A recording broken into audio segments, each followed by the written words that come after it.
you. Talk to me.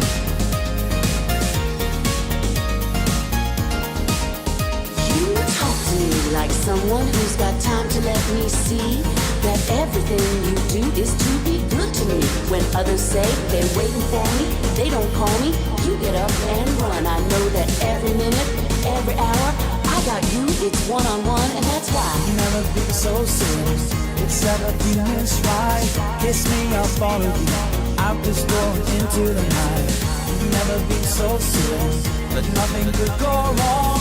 Kiss me, I promise that I'll take you home. Every minute of the day, only want to please you. Wanna follow you into the night. Only want to please you. Wanna hear you when you call my name. Only want to please you. Till I finally believe you. Till I finally believe you. Every minute of the day, only want to please you. Wanna follow you into the night. Only want to please you.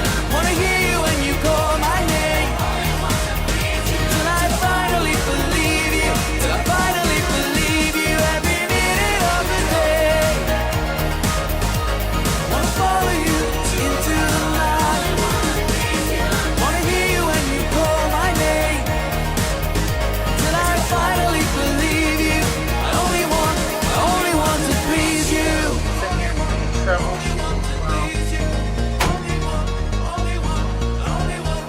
only want to please you.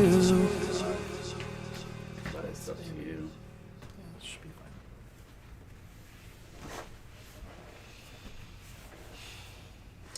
We're gonna need to get closer. No, I don't know. Or you won't be on video. I don't know if it's safe to come closer. Why? You think you'll be bitten? Yeah. Well, I'm sorry. It's just like, Rabbits it should work. It worked. I should have tested it more.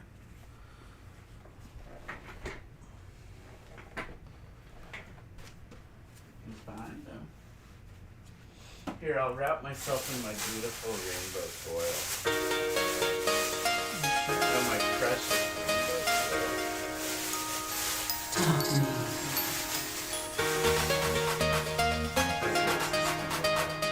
Talk to me. Talk to me.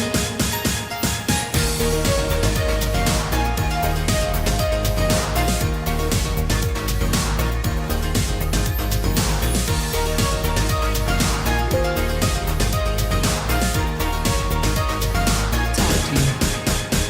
Someone broke your heart. I will never do that to you. I'd fall apart before I watched that light in your eyes slip in the dark. No, I'll never leave you. So if it feels like we're getting ordinary and we're in pieces, such ordinary pieces, no need to close your eyes and think of someone else. I'll never leave you. I only want to please you. Only want to please you. I only want to please you. I only want to please you. Every minute of the day,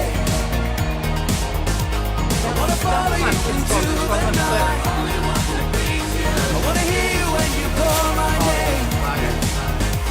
Till I finally believe you. I only want to please you. Kiss me in the dark, and I swear I'll never leave you. As fickle as I am, I let your name burn down into my heart. No, I'll never leave you. So if it feels like we're running out of heat and we're just people, such ordinary people, no need to close your eyes and think of someone else. I'll never leave you. I only want to please you. I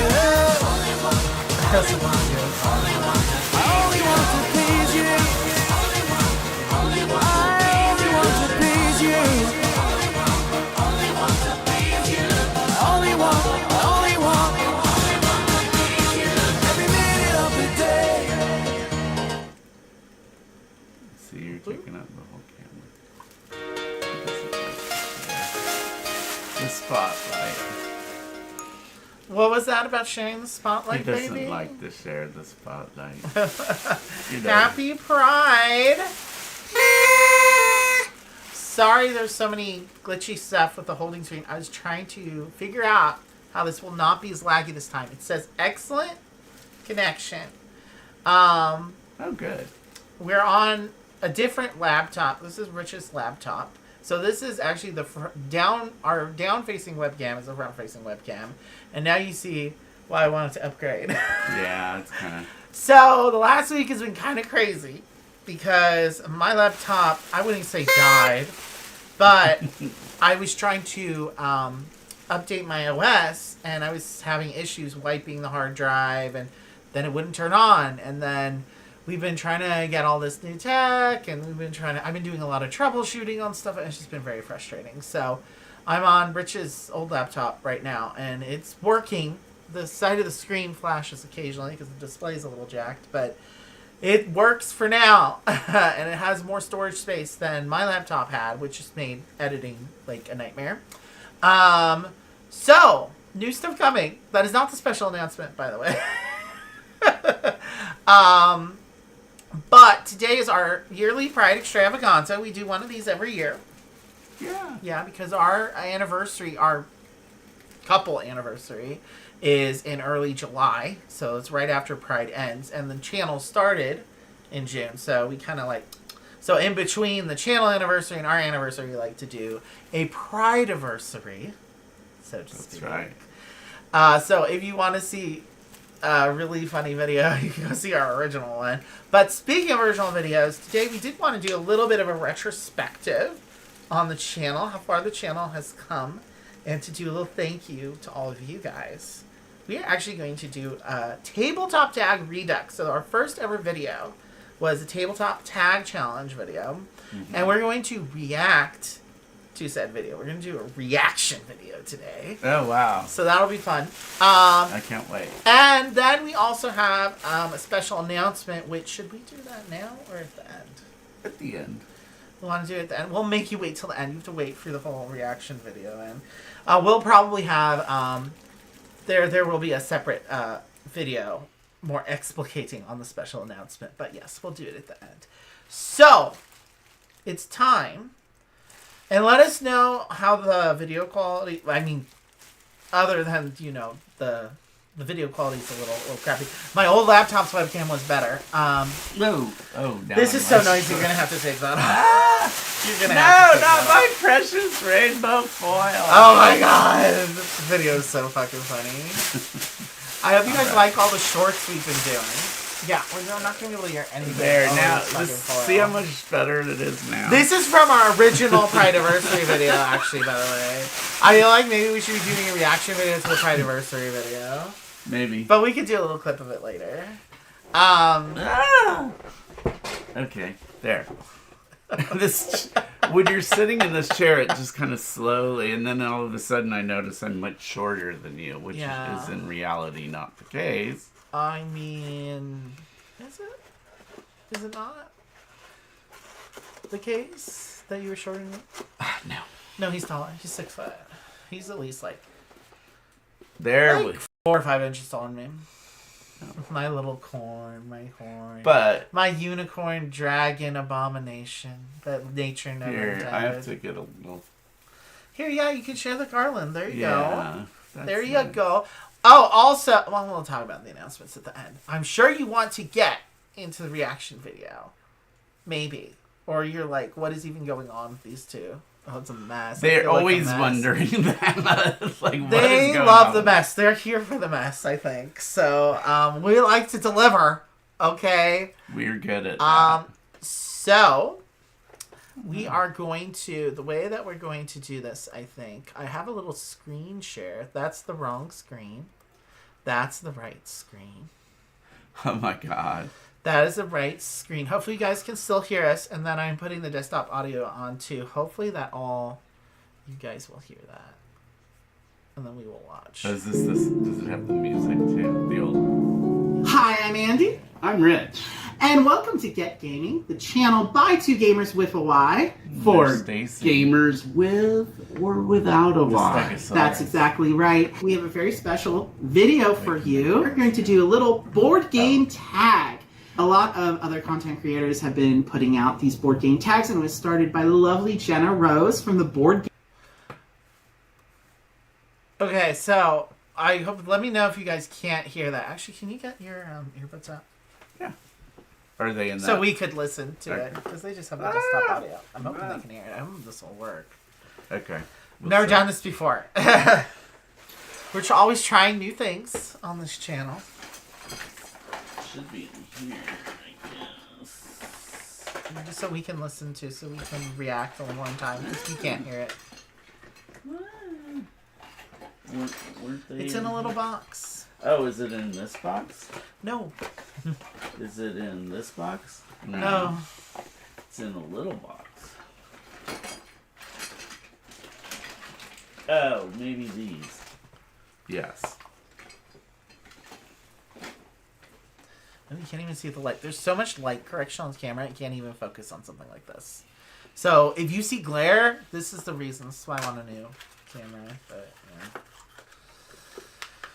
Just trying to figure out how to hook it up to this computer, and we were failing in that. So okay, we are going to try to get this reaction on the road. No one's watching yet. That's fine. But for people to watch after the fact, you can just, that's why I put chapters in. You can skip ahead for our reaction video to actually begin. I think this might be the best method for turning this into a unicorn hat. Yay. No, that looks good. Messy, messy. Oh, okay. Thank you. Hopefully we will be able to hear it. Let's see. Game Garden. Definitely a channel to check out. Jenna is also on the Foster the Meeple. Oh, we're not going to be able to hear it while the mic is on. That's the issue with this. Oh. Oh, well, then we're not going to hear it. So we're just going to put on the subtitles. And we're going to do Hi, that. Jeff and Jamie. Hi, Jeff and Jamie. That's right. Okay, you can just stick it out now. Oh, well. I know. I was hoping this would work. But that's fine. Okay, we're going to go back to screen share. I know you guys will be able to still hear us for sure on the audio, so we are just going to try to react to the closed captions. Okay, there. We were introducing the Tabletop Tag Challenge, and then we were talking about the people that we stole, were inspired by.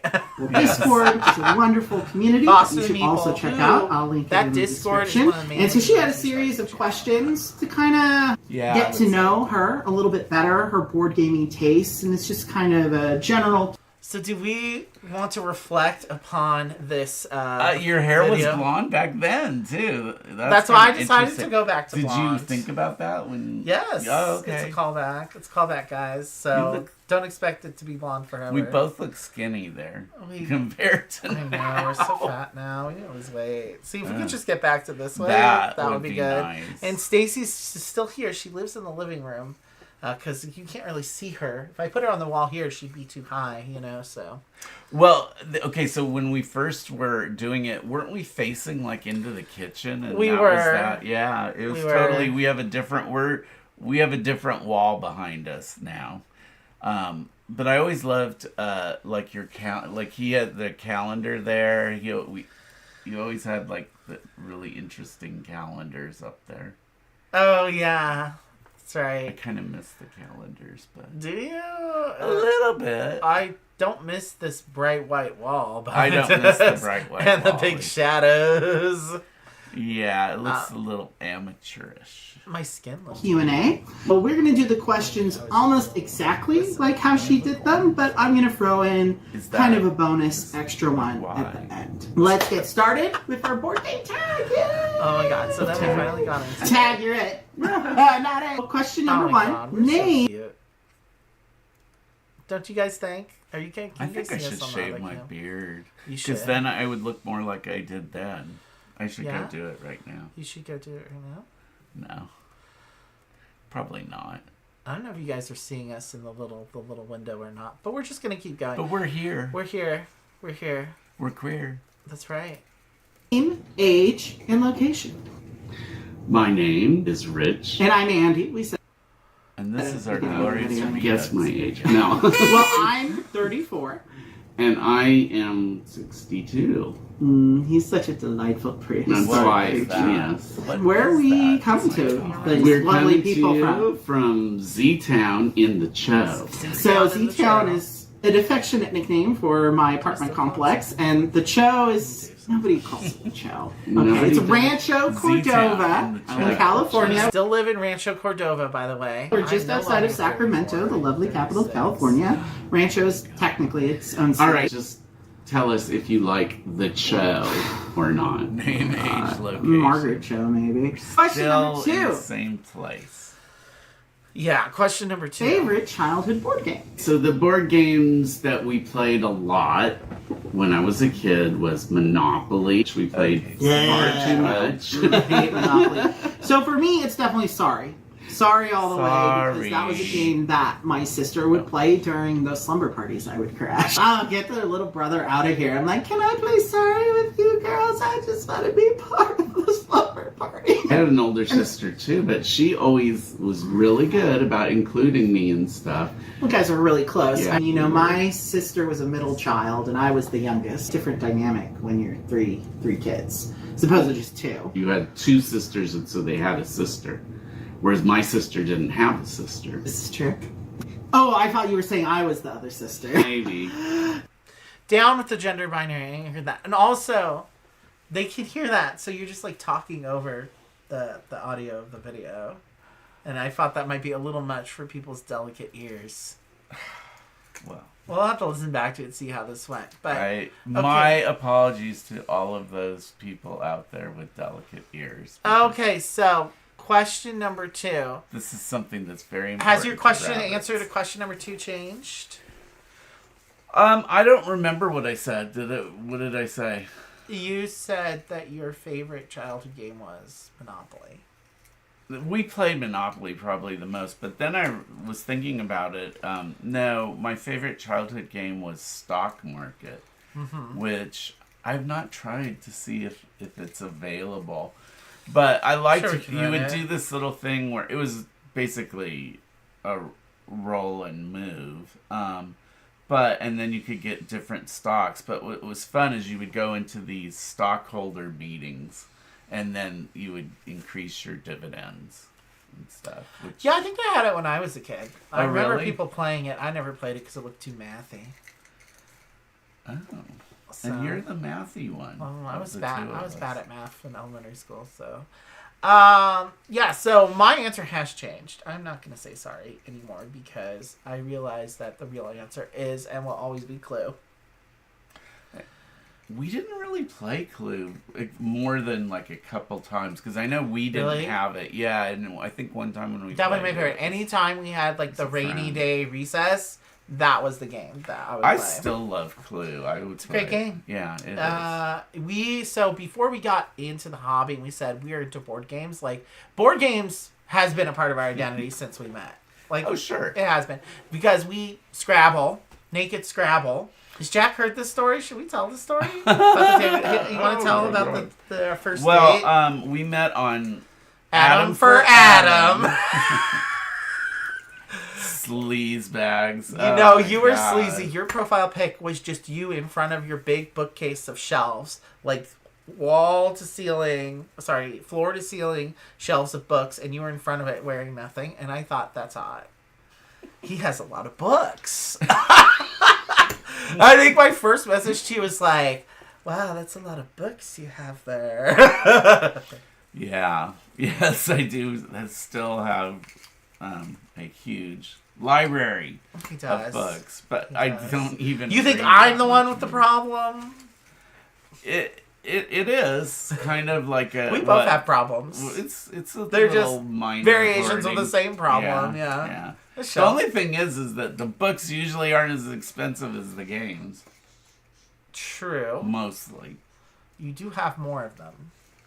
Yes. I have more books than he has. He has a whole room just for the books, and that's not even enough to contain. It's not. They're in multiple rooms. That's one of the things I love about you, and I've always loved about you. You're so well read. Wow. He reads academic philosophy textbooks for fun. I used to. I don't know if I'm still gonna do that anymore. Well, I'm keeping you busy doing other things. It's true. But you didn't finish describing our first date, because I'm sure Jack wants to know. I showed up to his, he was in a different apartment at the time, and his roommate was not there. And I showed up, and we were going to play... Important element that. Scrabble, and it was going to be naked Scrabble. Naked Scrabble, I said, the second you come in that door, you take those clothes off, and I will have the tiles ready and already set up to go. Just reach into the bag. And if I'm not... We did finish the game. We did finish the game. Although there was... And then we had sex. No, I think we had sex before the game. I think I, pushed for that. I think you're right. I think I said, okay, we can have sex first. As long as we play Scrabble. You can't leave until you play Scrabble. And I did. I made good on it. It was fun. It's a sweet memory. We were just sitting there naked after having sex playing the Scrabble, and that's how I knew. Way more relaxed though afterwards. I thought you were pretty chill, Yeah. Well, I am. A little crazy-eyed, And I thought your wrinkly neck was kind of gross. Oh God, don't even. But then I grew to love it. I think it's gross too. If I grew to love my scaly lizard, that's why I started calling him a lizard, because of the back of his neck. But strangely enough. This is not the first, he is not the first one to pick up on my lizard qualities, because I had a really close friend some years back who has since disappeared very mysteriously. Yeah, just, we don't know. Meth. No, it wasn't meth. Well, but he used to call me lizard meat. Mm-hmm. Or lagarto carne, which is, of course, lizard meat in Spanish. But I met you. You're so skinny, so lanky. You're still lanky. And then he used to call me... He had all these... He liked to make up Is stuff. this Chris? Yeah. Oh, okay. So meth. I stand by that. No, he never did drugs. Previous statement. No. Which is the one that did meth that showed up at your door randomly? Oh, my God. None of my boyfriends... aren't you thinking of Swallow? No. Well, not that one. Not that one? Not that one. Sure. Oh, you're thinking of... Oh, wait, I know who you're thinking of. You're thinking of Thomas. Yes. Oh, yeah. And he never did it when we were friends, and then he moved away, and then he came back, and he was messed up. It'll get you. So let's keep going on our journey here. Into the past. Only in my mind. That's a game we still play. Be careful playing Scrabble. We had to make a fully legally binding notarized contract for you and Celia, which I had gone over by a lawyer. I had a witness sign, and I got it notarized. And in this contract, what did it say?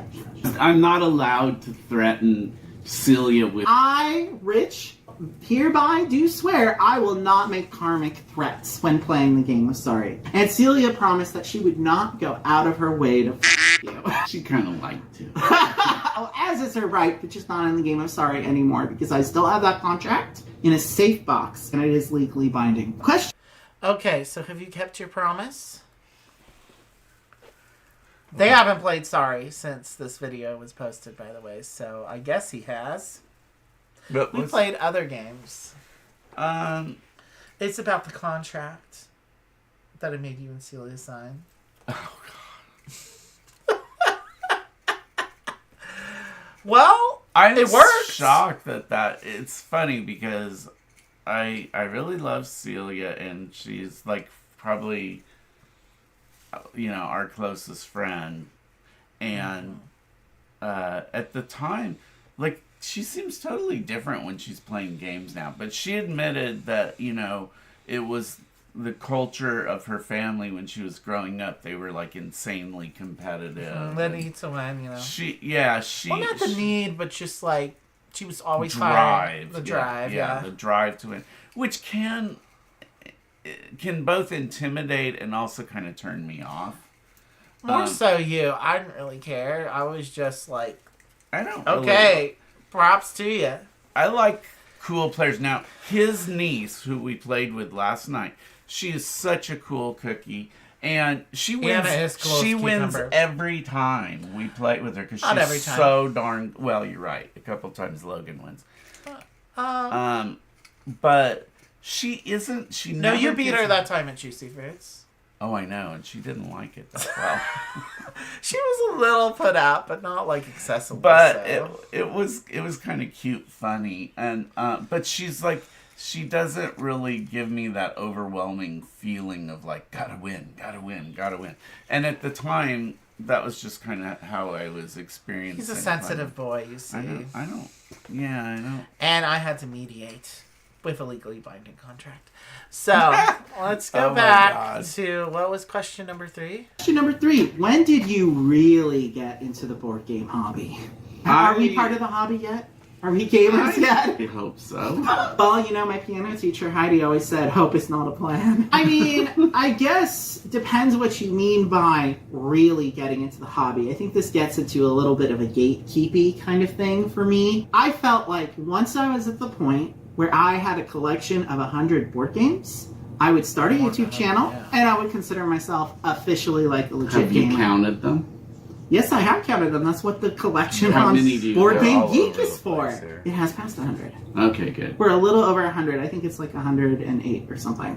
Which that's because of the button try games and stuff. As for me, I feel like if we're talking about what's the games that got me to the point where I'm like, yes, I'm all about board gaming and collecting board games. Hogwarts Battle is kind of our breakthrough. We said Hogwarts Battle, which... So what do you think, like... What really got us into the hobby? Because we were talking about this the other day. Well, the game that really... now, first of all, Hogwarts Battle. Now, Andy would probably prefer to never have to discuss it again because of J.K. Rowling. But it was a great game, and I had never played... I mean, it's kind of a legacy game in that you have... It's a campaign. Yeah, it's a campaign. Yeah, so there's like the 7 years, so it's like, you know, and you're adding to the deck as you go, so the game just gets more and more complex and difficult as you go. So, like, it's a really good cooperative deck building game, though. It's so good. And that same designer... She went to work to Prospero Hall for a while. I don't know where she's working now, but she's still designing. So, like, forget what her name is. I want to say something Menzel. I should look it up, actually. But yeah, she did. There's a reskinning of that game that's Toy Story themed. So that'd be cool. The movie I'd be cool with a different IP. Same game, but different IP. But I'm not sure how much Toy Story really excites me. But, like... Exactly. You know, I'm a recovering Harry Potter fan, sort of not by choice. I mean, I still like Harry Potter. I actually have never seen the movies. Yeah, which I'm like, he has all the books. No, I'm missing a few, but I do have some. Yeah, you know, for people that read them when they were young, it's just like a different kind of thing. Oh, re-implemented. They were my mom's books. Oh, okay. So I'm on Board Game Geek right now. Actually, I'll go to the screen share for you guys so you can see what I'm looking at. There are some new re-implementations. So there's Avatar: The Last Airbender, Aang's Destiny, it's coming out this year. So this is re-implementing this. Oh, I would like that IP a lot better. Although I do love Daniel Radcliffe. Have you ever seen Avatar: The Last Airbender? No. You should. You would like it. I'm still trying to get him into anime. I mean, that's like an American anime inspired, so it's not strictly speaking anime, but it's like fantasy that's inspired by like Asian history and culture. It's really good. Well, I mean, if it's implemented as well as even Hogwarts Battle is, it's the same game, just a different thing. Yeah. So that. See, yeah, because that's just the thing for me. Like that Hogwarts Battle really was the one that I think. Really I think it is too. However, just as a footnote to that, when we were talking it over, we both kind of agreed at one point, and Andy was living someplace different than either the first place he was when I met him or here, and had a roommate, and we played Ticket to Ride. Oh, with Lydia, when I was living at Lydia's. Yeah, because the year before Hogwarts Battle, because that was right before COVID hit, was when we were really playing a lot of Hogwarts Battle. Because my friend Heather introduced it to us. I was staying with in LA at the time because I was doing my recital. Like, it all kind of coincided. It was a big time of change in general that launched us into the hobby.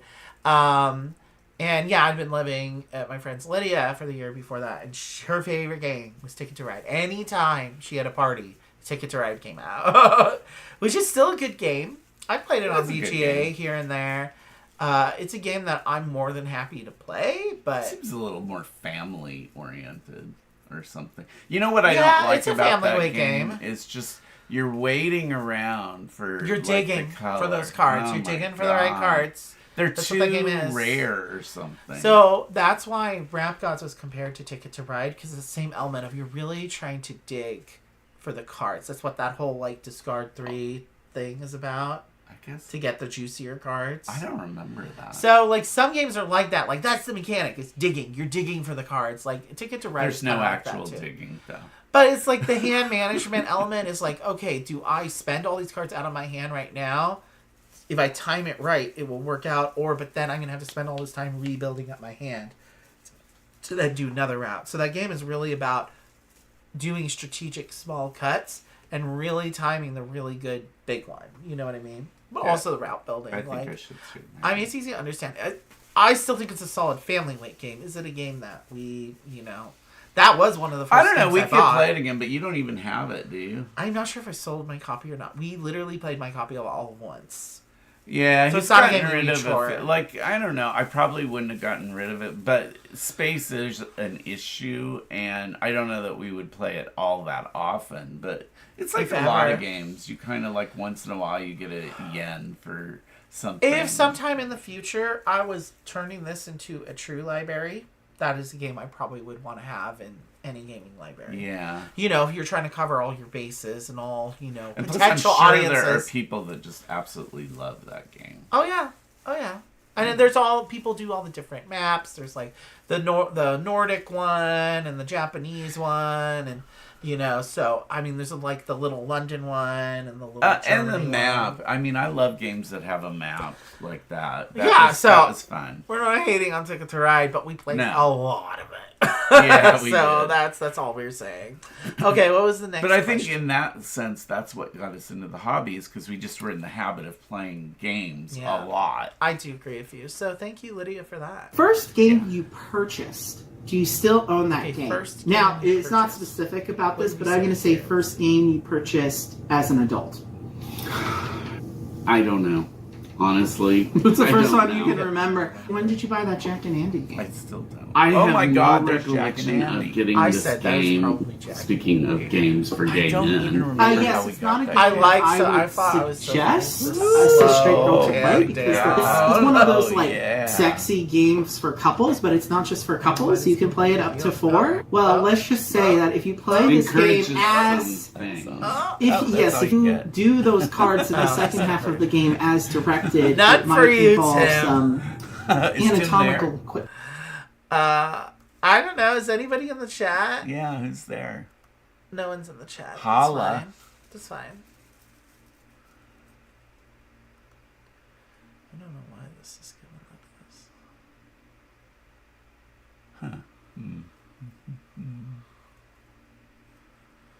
this. YouTube's a little weird for me today. But I'm seeing it on here. It says we're streaming, so I think we should be good. Hopefully. I don't know what's going on. Okay, let's just keep going as if everything is okay. I'm just going to assume that it is. Okay, so there was that. You may or may not. That game, it could have been, because it's not very well. It could be that game I for guess, me, depending. But it's probably not a game you want to play with people you're not willing to have sex with. Absolutely, it's pretty awful. But I have no recollection of when I got that game or how I got that game at all. So what game do you remember? No, a partner then, and we split up in 1987. So I can't. Yeah, no. There must have been an earlier version of it or something. Anyway, the first game I bought as an adult was definitely Scrabble, I now recall. because I had a lot of drunken Scrabble parties. So naked Scrabble parties. No, drunken Scrabble parties. Naked and specifically, you had to be drunk. That was you couldn't touch those Scrabble board until you had at least 2 shots. He used to have Scrabble orgies. You can ask my sister or Anna or Kat. Ask Kat about these drunken Scrabble parties. They were the thing of legend. Let me tell you. But anyway, so yeah, board gaming has been a part of my life. That was like the only game we would play. It was all Scrabble, and it was all drinking, and all Kat's boyfriend one time puking all over the birthday cake that I baked for her, and then falling on my coffee table and breaking it. Then our friend Shane magically repaired it on the spot. What? Like I told you, they were the thing of legend. We played Scrabble again not that long ago with Celia and Mike. She won, but I was a close second. Not a close second. I demand a rematch right now. Right now? Well, Celia's not here right now. We could call her. No, not with Celia. We need a Scrabble. Naked Scrabble rematch? No. Well, I think my sister still has my old Scrabble board, which it does have a really huge wine stain on it. So, there's that. And I've picked up several Scrabble boards over, because you lose the letters and whatnot. So. The next question was about other hobbies. Other hobbies? Well, cooking. I love to cook.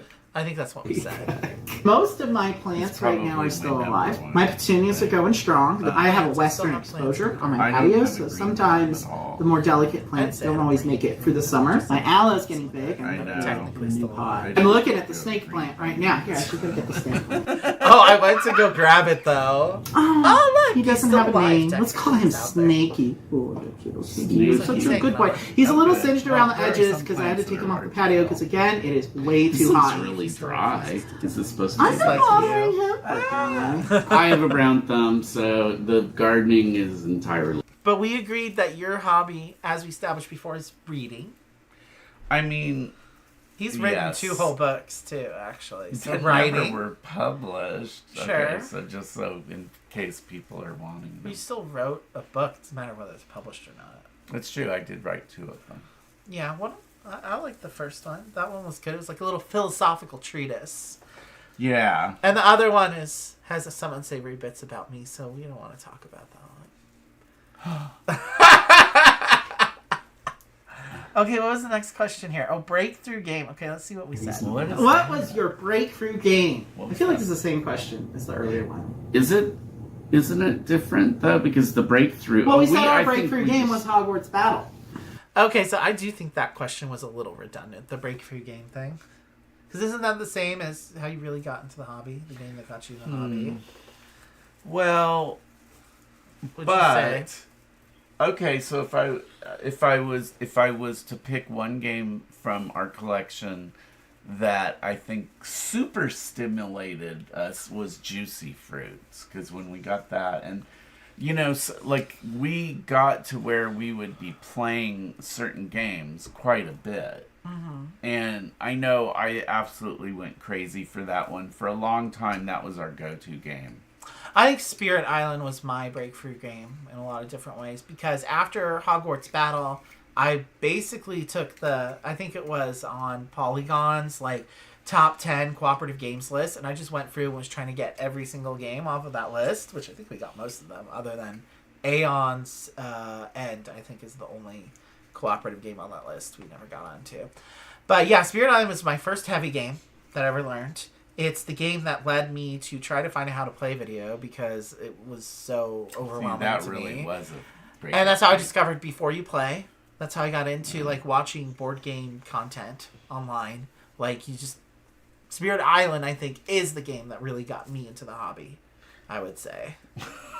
He still hates Which it would be a game that would get me out of hobby. Well, luckily for you, there's Phil Walker Harding. And more than just Spirit Island. Yes. So, there's that.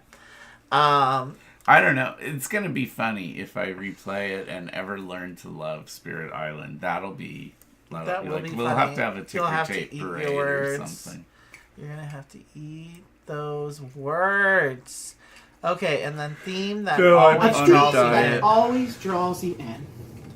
Which one are we both? I don't know if it's the theme so much as the artwork.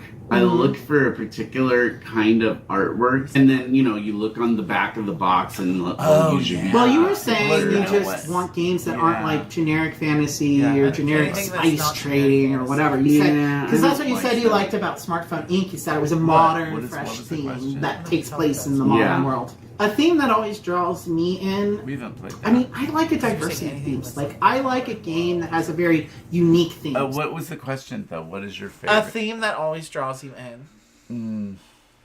So if it's a theme that's really off the wall and you're like, really? There's a game about that? I'm probably going to be into it. This is a game. I think this is still true. So I wouldn't say there's any one theme that really draws in other than, and say it with me, cute animals. Okay, any eco theme, any certain kinds of animals more so than others. Like if it's just a bunch of cute dogs and cute cats, it's like, okay, maybe. Bunnies though. He loves bunnies. Or lizards. I love bunnies. I backed a game called Garden Geckos, which looks so fun. And but yeah, just like any unique theme. Like, the more off the wall, the better. Like, I would really agree. Pride my collection on being very eclectic when it comes to, like, themes, generally. Other than, we seem to have a lot of aquatic themes for some reason. Because we like animals and eco themes. So anything with an eco theme, I think. He's a little bit more into gardening type of, which... Verdant's still one of my favorites, yeah. I kind of...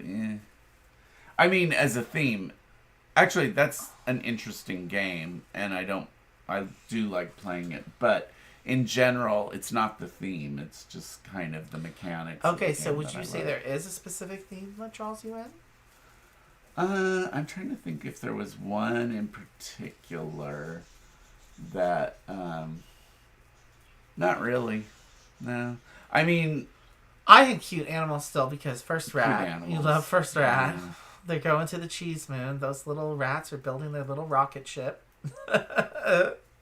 Stealing from poor Harry the He hamster. likes games, too, that are particularly, like, how would I put that? Like, have an ethnic, not an ethnic, that's not, but like different civilization. Like, you love Targi, for instance. Historical games. Yeah, he likes games that have, like, and I do love, Targi is a really good one for, making you feel. I like games about like. other cultures that are actually researched and representative of that culture, and not just like borrowing, exploitative Orientalism, because it is. I mean, the history and culture of other countries is fascinating to me. Yes, so that is definitely a theme that will draw me in if I think it's approaching it in the right way. So it's like a big caveat there. Yes. Because sometimes hard to find in this hobby, shall we say. But yeah, or like Stonewall Uprising, a gay theme. If it's a gay theme, maybe not always though, because gay sauna. Well, we admit we still want to get that one. I do, just to okay. Just for are you gonna buy it? No, you're gonna buy it for me. Because you don't want it. I'm the one that wants it. Okay, I will break down and we will cover gay sauna. Are you happy, Tim? We love you, Tim. I think he should. We love you. We love you so much. Okay, and he's not even here. No one's here in the chat, but whatever. What? Hopefully you'll watch it later and it won't be a disaster. Hopefully it's actually broadcasting right now. I don't even know. We could be just talking into the ether. Into the ether. It's very possible because I don't know what's going on here.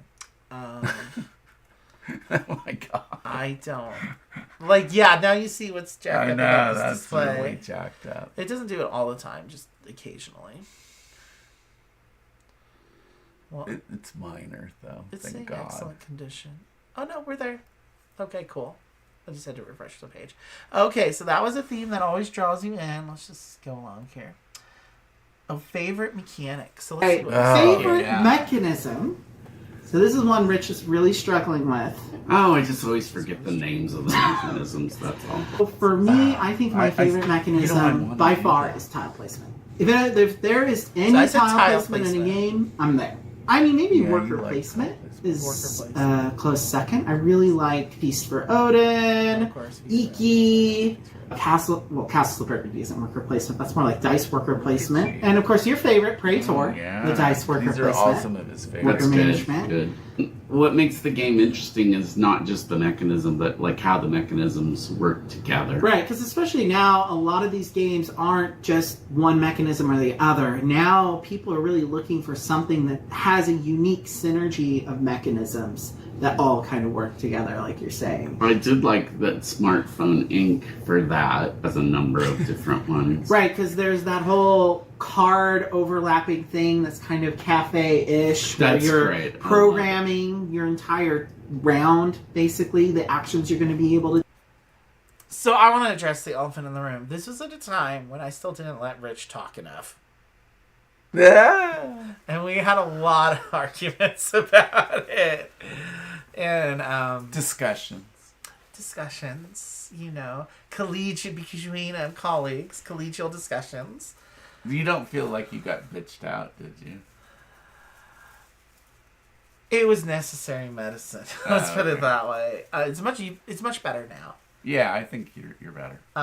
So I had to learn how to because I was so excited. I had so many thoughts and opinions I wanted to share.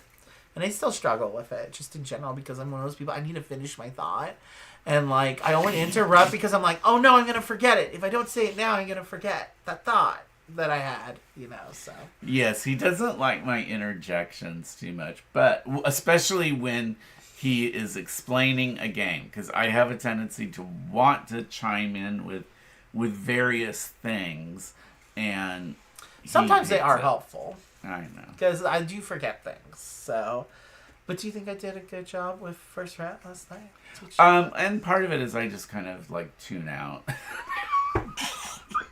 I keep during the teaches. Yes. Yeah, I keep everyone one ear knows. just to make sure that everyone can see the glazed over look in your eyes because your face just goes like.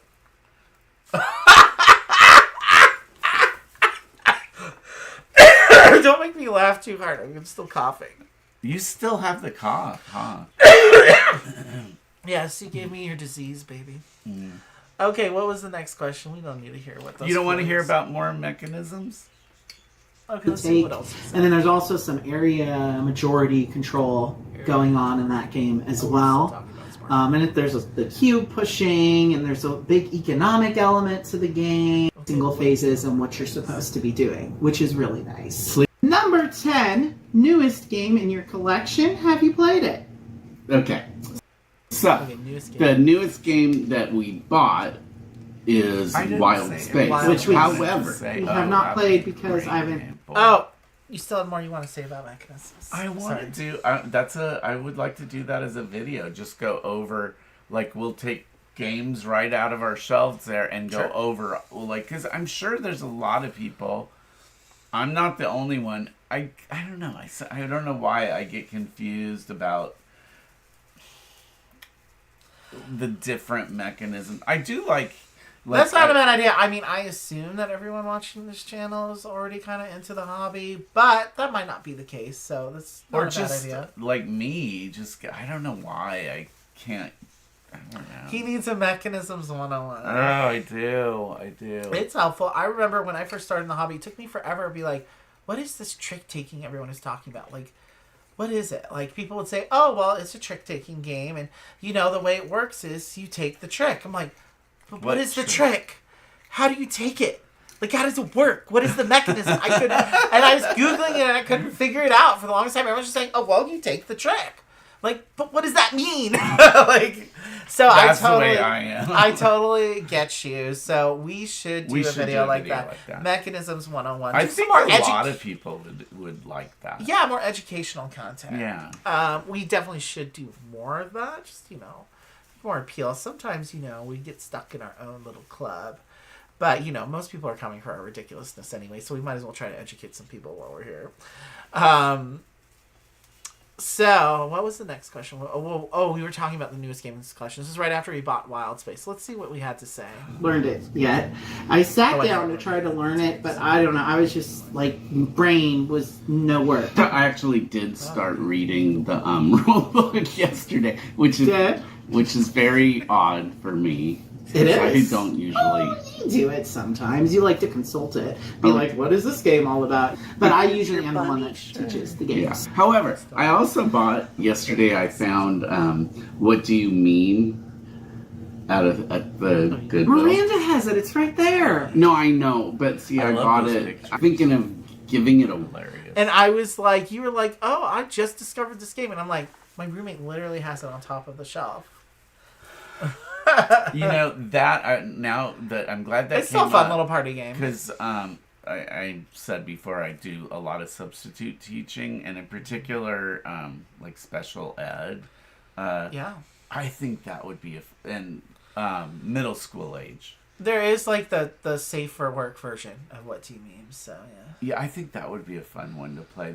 It would get the kids, because. There's something to react those to. little meme lords. Oh, yeah. They already know all the memes. So you have to get the really up-to-date one. The up-to-date packs of all the hottest, spiciest memes. Do they keep coming out with I think so. I think there's other update packs for it. Definitely update it. Yeah, I don't have a copy anymore, actually. Because I still have... I have What Do You Mean?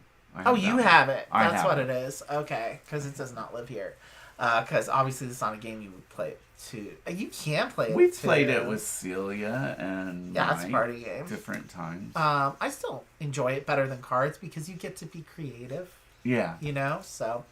Yeah. So what is the last game that we bought? You ask. What is the last game that we bought? Well, there's obviously games that haven't arrived yet. So what's the last game that's on this shelf?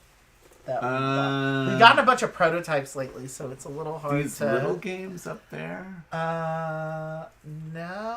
Oh, it's either charcuterie... Well, does this game count Kickstarters arriving? Probably not. Probably it would be that. Because I bought Mouse, Cat, Cucumber, Cheese, that Seppi We still haven't game. played it. Yeah, just the inspiration hasn't struck. I played it solo. It was okay. I was expecting a little more puzzle from it. I do like the pickle that looks like a general or something. Yeah, it's really supposed to be, I think, to be like a hidden roles kind of game. That's supposed to be the fun of it. But there's that. What else did I buy with that at that same time? Because I was trying to get games for... Rap Gods. So Rap Gods was the last one I bought. And Rap Gods was a good game. I liked it. It's really fun. It's really fun. Still works well too. I almost wish it played more than 4. It'd be fun at 4. It would be fun. But yeah, it's just like a fast, like really, it's like a card game, just a big bumping of tracks. It's a rondelle track. Bumping. Yes, that one's a true rondelle because it's actually round. You're spinning around. I'm spinning around. So what else did we have to say about all that? Oh, well, let's just go forward from the newest game to favorite player games, for sure. He can win or I can win. Now, I will say I'm a very good loser, but a horrible winner. And it's the opposite for you. It's true. I am a horrible loser. It's so bad. I think the worst arguments we've had in gaming has been like, if you felt I was gunning for you too hard. That's always what it is. You don't like Take That. You don't like mean games, which the games that we love the most are... I'm sorry, Rabbit. We did have that issue early on in our gaming life. Like, we had a lot of arguments where you, like, got upset because you felt like I was that same thing that you accuse Celia and other people of doing, of just being like going so hard, you know. I don't know. I just like to remain kind of relaxed. Like I said, you can be that way, but like his niece, totally calm, serene. You would never know it. I mean, she could steal you blind. I'm a jokester. I like to joke and like pretend to be evil, like ha ha ha ha ha. But like, I don't really like mean it. I don't really have a need to win. True. Like, if I lose all the time, so I don't really care if I win. And I think that as we've played more and more games, I've come to realize that. And especially when we started playing more puzzly games or like Euros, you know, I think he's realized that I'm just into the game. You know what I mean? Mm-hmm. And I think you were misreading my energy and what was actually exciting me about the game. You thought, oh, you just enjoy this game because you just enjoy beating me.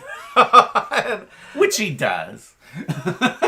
Admit it. Not at games, just beating me in general. There's always a little serotonin rush when you win. I mean, I'm only human. But you've definitely gotten... You're now the sore winner. That's what happens. While we're playing, you're constantly saying, you're terrible, you're awful, why are you doing all these mean things to me? And then he ends up putting his like, oh, I'm sorry. See, I didn't know. I didn't know. You're such a sore winner. It's so bad. Oh my God. I still love you. Now I sound awful. I'm horrible. I'm a monster. You are an untamable monster, but that's why I love you. Okay. What else did these folios have to say? I mean, this actually was a pretty good first video for the channel, I have to say.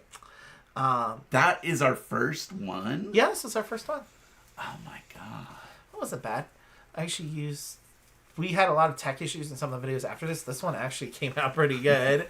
We were talking about favorite player count, though. Let's see what they said. They're almost kind of like multiplayer solitaire often. They're low interaction. Well, not always. Like Fort. You really like Fort. So, and that's very kind of you're stealing other people's cards. Games where it's just kind of passing through, it's better because like then if somebody takes it, like Fort, if somebody takes your friend, great, you're gonna get another. Well, you didn't play with them, so it's your own freaking fault, man. And you like area control, so when you go into a game knowing it's going to be head to head, I think you handle it a little bit better emotionally. Yeah, you're pretty funny when you're sort of reserved. It's kind of, and when it's not, sometimes it's upsetting to me, and it makes it like not fun for me when you're that way. Because I just like to trash talk, and I just like to like jokingly gloat that I won at the end. Because it's this thing that maybe doesn't statistically happen as often as I would like, so whatever. Oh, so for me, my favorite player count is solo. I mean, not really. Like, I've been getting more into solo gaming, and I just like, it's more relaxing, and I feel like it's a really good way to learn a game for me, even if it's not meant to be a solo game. And it's one of those things where I can take my time and feel immersed in the world of whatever the game is, and I can kind of feel like I'm playing against the game, and I feel very focused in what it is that the game is trying to do, what I'm trying to accomplish. And there's just so many good solo games now. Like, it's really something that I'm really excited about continuing to explore. But I would say in general, probably. Okay, so Lola said my favorite player count is solo. And then I went on this whole big... I still stand by all that. It's still why I love solo gaming, but...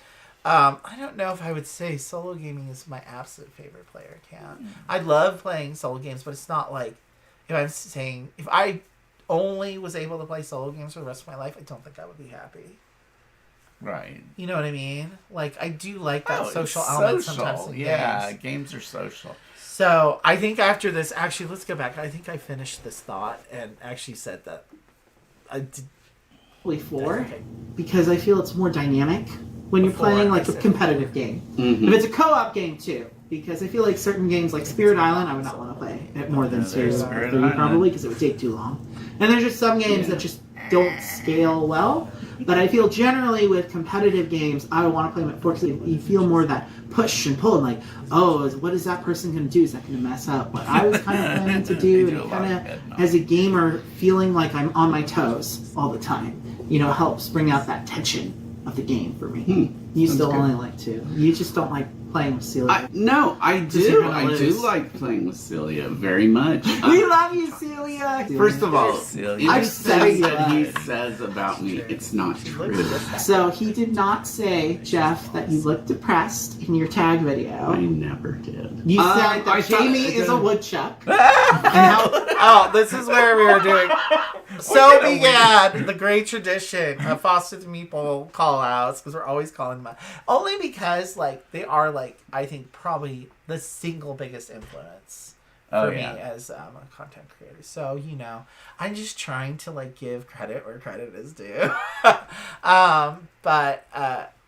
So, favorite player count, I think I said 4 or solo. So, it was a kind of and/or situation.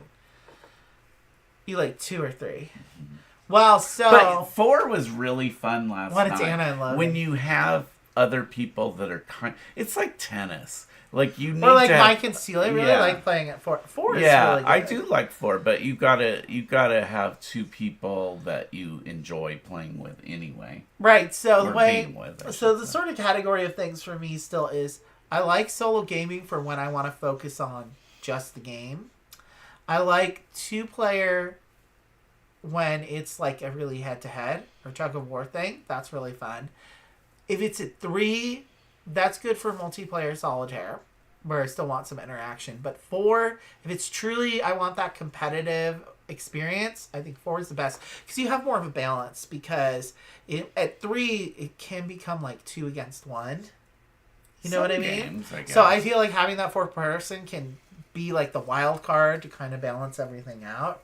But then there can be some games where that person will end up in dead last too, you know. Well, so it just depends on the game, I think. The resources are harder to access. Like we were playing First Rat last night, and just certain things, I just wasn't through nobody. It's not that anybody was doing anything other than just playing their game, but it does sometimes. We weren't even landing on the same blocking each other's space. We weren't having to pay too much cheese to each other. Actually, I could have. That's what you know. What I think that's what my biggest mistake was. Is I just should have gone to the spaces that I wanted to go to, whether somebody was there. I did that, and I only ended up having to pay cheese like a handful of times throughout the game, but it was worth it. And I didn't pay any cheese to anybody, except for maybe one. You were too scared to be. You were interacting with the other little rats in the playground. I think you were part of the little rat shuttle making games. I think I just took my identity as a rat a little too much. Yeah.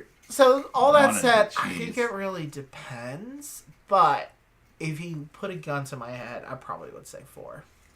It does give a full feeling, like you get the whole thing, but not so huge that the game is going to take forever. Now that one could play 5.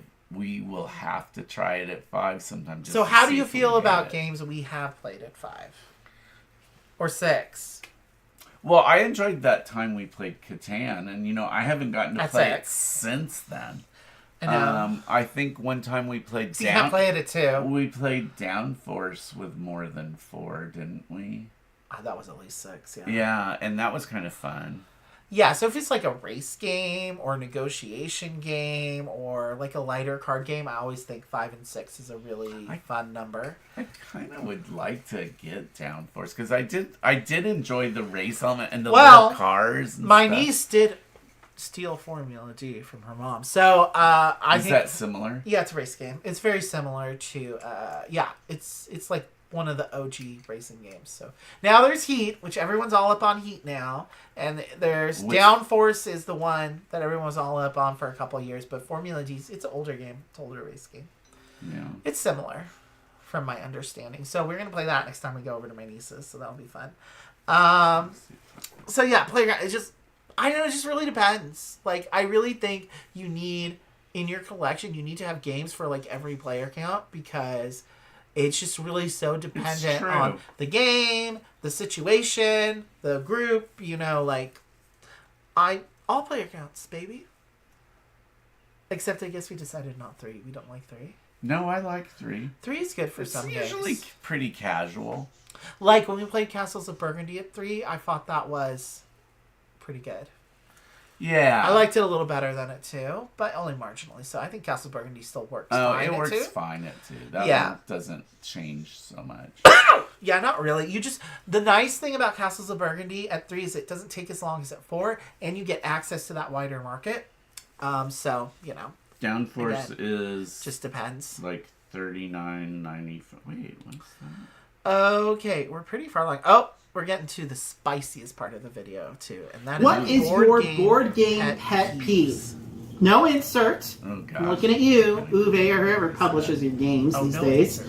I just feel like if I buy a game, it should come with a storage solution. I feel like you should probably think about that, publishers, when you're designing the packaging for a game. Okay, is that so much to ask? And more generally... Okay, I do want to address this because I've done a total 180 on this. Some publishers I will trust. If they do a really good insert and it works, great. sometimes I feel like, though, I don't want them to just do an insert just to do an insert. If it's a shitty insert, I would rather you just not. Because I'm just going to take it out and do it my way. You know what I mean? Like, sometimes... Actually, if I had to nominate one that I think is the best, it would be Mariposas. Because those little... Because it comes with... The tokens come with their own trays. That is like, hey... You just pull it out and it's ready to go. It's not overdone. Like, you don't have to do the whole thing in some weird configuration. It's just that there's little containers for each of the different... I think that's perfect. That's what... That is one of the better ones. Yeah. I think Raja's is pretty smart in the design in the sense that everything fits and you don't have to worry about it. What's another game? There's a game we got recently that has like a plastic thing goes over it and holds everything in place. Ooh. Can't remember what game that was or if we actually own it. But just in general, like if it's a smart storage solution, I'm perfectly fine with it. Or like Leaf has those little tuck boxes. It's very neat. Oh, yeah. Leaf's another good one. Yeah. Though sometimes it annoys me a little bit with the tuck boxes, just shoving them in there, but it's fine. That's also like summer camp, which we are going to do later in the summer. I can't remember what the storage thing is inside summer camp. Oh, they're like the cards. Oh, they have the card decks, which is good. It's real similar. Stuff like that is good. Yeah. Like Hogwarts Battle actually had a really good insert. So sometimes if the insert is good and they thought practically, I'm fine with it. But then there's some inserts that have so much empty space, and I'm like, what is this? Like, why is this here? Like, you don't even need it. You could have just left the box empty or made a smaller box. Wasted space. That's the other thing. Okay, that is my pet peeve now. Is what would you call it? What do they call that when you don't fill up the bag all the way of chips? Shrinkflation. So it's like the opposite of I guess it is kind of shrinkflation when you think about it. It's more like the bigflation because it's like this game could have been fit into a box half this size, guys. Like I have limited space. Like if there are not a huge amount of components, it doesn't need that big of a box. This is my personal thoughts. And it's much easier to store those little like White Castle. There are the same amount of components in Wayfarers of the South Tigris as in White Castle, and that box is almost 3 times bigger than the White Castle box. Yeah, so that's just a waste. Actually, I think there's more components in the White Castle than there are in Wayfarers of the South Tigris, but I might be wrong about that. There's just a lot of little tiles, little tokens in a Wayfarers, but. Anyway, and of course, the other pet peeve, which actually I think we talked about it here. Let's go back to the thing. Whoop. Yeah, I would say my pet peeve is people that are too set on winning. Because I feel like it becomes toxic after a while. If you are literally becoming depressed. And that's me. So this was the moment where literally the next time we saw Celia after this, she confronted me and said, so I saw that little video you posted where you called me toxic. I never said that. I said it. It was this moment in the video, and I regret this so much because I edited it in such a way that it made it sound like I was talking about her when I was actually thinking about a different person at that moment.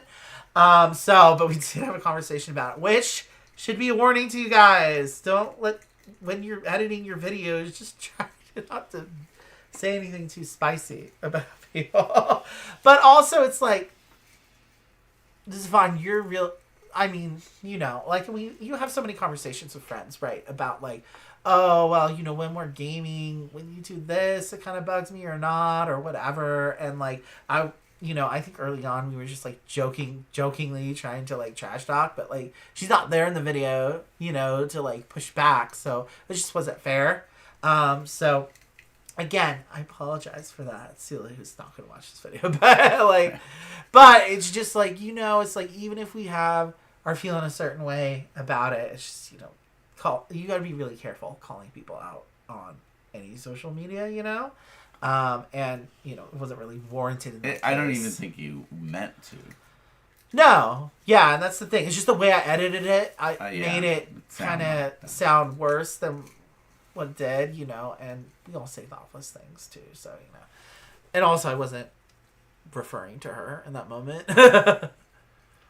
was referring to a certain other person. Okay. Who also probably is not going to watch this video. It was Shelly. Yeah. No, I knew. So, but then when you're in that moment, I want to. You can't sit there and say, "Well, no, I wasn't talking about you. Who are you going to believe? You know, your ears and eyes are me." Like, I was like, "Okay, I fucked up." Like, you know, you just got to be always love and care. You know, keep it light, love and care. You know, that's all.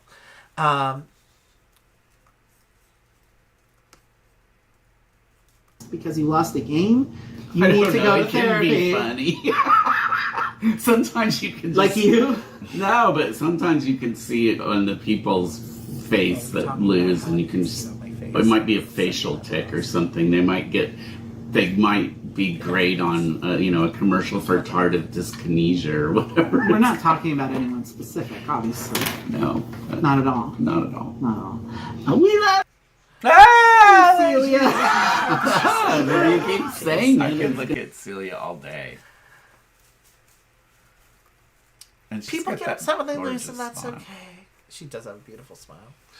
She's so pretty. I know. Does that make up for us talking all this shit? She's trying. I know. I said I don't want this channel to become just a okay, but the other pet peeve I decided rule books. Yeah. That's the number one. Playtest your rule books, not just the game publishers. Blind test your rule books. If you're literally put them in a room and you're behind a black screen, and if they can't learn how to play the game or they're confused by your rule book, like that's the number one thing. If you have a bad rule book, it's just gonna kill people being able to have an entryway to your game. Like, it's just non-negotiable. That is the single most important thing. It's more important than. Well, it's not more important than the game mechanics itself, but it's more important than the art. It's more important than any component. It's, I don't know why we can't really bring the level up. Some of them are so good. Some of them are so good. Some of them are also not so good. Some of them are. And a lot of the issues, I think, come to there's some really good editors out there, but I don't think there's enough really professional level editing happening out there. So I'm just putting that out there. He needs a job too. As a former editor, woo! Sorry, it's just the issue of ambiguity. Terminology being confusing, or like the way that the rule book is organized, or even just not having enough examples, or I think that's it. Putting rules into the example text that aren't in the main text of the rules. Oh yeah, as a clarification, like the little booby trapped rules approach, like. So just putting that out there. This is my big pet peeve. Now, it's not unforgivable. You can work with it. Like, if all the information is there, I can figure it out. Okay, I'm a really good, technical reader. I was an English major. But some people aren't, and you need to, this is a little bit of an offensive way to put it, but you really do need to idiot-proof your rule books. Like, you need to not assume, you need to make rule books that can work for a variety of learning styles. Okay, and not everyone is going to have the kind of reading, comprehension, analytical skills necessarily. That's why I think visual examples, your rule book should be 50% images. 50% and examples. Visual examples.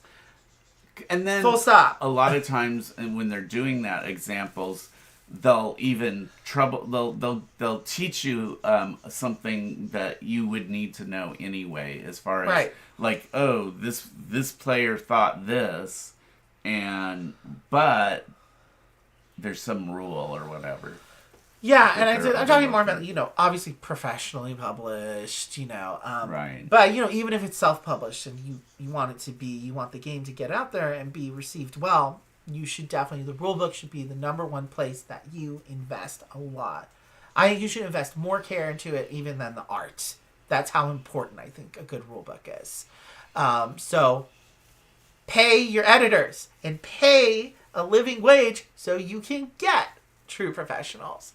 And And, it doesn't necessarily mean that they need to have, like, a degree or work some high-class editing job. Like, there's plenty of good editors out there that are freelance, So, and I know there are, like, a lot of good... Like, again, like, this is not everyone. This is not an across-the-board criticism. It's just... But I see it often enough that I'm like, the industry as a whole, I'm not sure is quite in a realistic place with how important this truly is. You know what I mean? Because I see a lot of designers and publishers having to do so many rules clarifications on BGG. And if that's happening, you've already messed up somewhere. And so you need to figure out how to fix that. And I have seen certain publishers do that. Okay, so again, I want to give credit where credit is due. I want to try something. Let's just pull a game randomly from the shelf and then just see if it has a decent rule book or not. Yeah, what do you think of that idea? How many more questions do we have to get through? I think that we're on the end, aren't we? We're more than halfway through. Yeah, you can pull one out, and I could give you an example. I'm just curious. I keep looking. I was thinking of Doc Moose. Really? Yeah, because we still haven't covered this game. Because when we were talking about like what draws you in, seriously, sometimes the art does. Because look, I don't know. It is a cool cover. It's a good cover. The game is okay as it is. So this. Ooh, writing's awful. There's only 4 pages, which is not a bad thing. I don't mind a thick rule book. There's a good amount of images, right? It's not a complex game necessarily. There's a decent amount of images here. I like that amount of images. This is actually a pretty decent rule book, I think, because it's all really well organized. There's plenty of image examples. I can find what I need quickly and easily. That's for the expansion.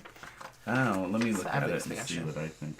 Actually, the components, it doesn't have too much flavor text, which is kind of irritating. I'm okay with flavor text at the beginning, and if there's like cute little bits here and there, but sometimes it gets a little extra. This seems actually pretty good. I agree. I think you chose a good example. So, like I said, it's not an across-the-board thing, but when it's good, you make a note of it. And you make a note that that's a publisher that you know is going to have good rule books. And I'm not even going to call out a bad rule book right now. I don't want to do that. Well, I got a good one. Yeah. You did. You did. So, that's end rant. What else do we have to say here about things? So that was that. Oh, it was about board game pet peeves, though. Do you have a different board game pet peeve? It's actually rule book stuff, too. Because sometimes I just feel like the amount of reading and study. It's not just reading. Because you got to, like, there's times where rule books really test your reading comprehension better than, like, any other kind of reading. Yeah, so I am the one that reads all the rule books and does the majority of the teaching, because Rich really struggles with learning from the rule book. And, that is why, that goes into the question, actually, that I think is coming up next on here, which was about read the rule book. Read the rule book or how to play video. It's this guy. Yeah, I teach him all the games, that's for sure. This is something, an answer that I was thinking about a little bit. And I think it's a combination of things, to be honest, because I'm an audio-visual kinesthetic learner. So there's a test you can take to determine what kind of learner you are. And I'm 60% audio. I think it was 20% visual and about 20% kinesthetic. So I need to hear it, I need to see it, and then I need to do it on a pause for the people, because they don't really do tutorials, generally. Like the first game that really led me to that was Spirit Island, which before you play has the best tutorial of Spirit Island on the internet. So if you want to get...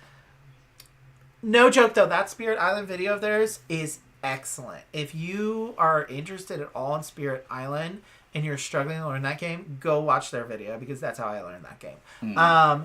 But I will say this has changed for me quite a bit, because now I learn almost exclusively from rulebooks. And the reason is because, regarding our previous conversation, I had a game with a particularly bad rulebook that I was like, no, I refuse to go to the BGG forums or watch a video. I want to see if I can learn this game from the rulebook and if I did it right. I did, which proved that all the information was there. It was only a bad rulebook in the sense that some things were ambiguous and not clarified as much as they should have been.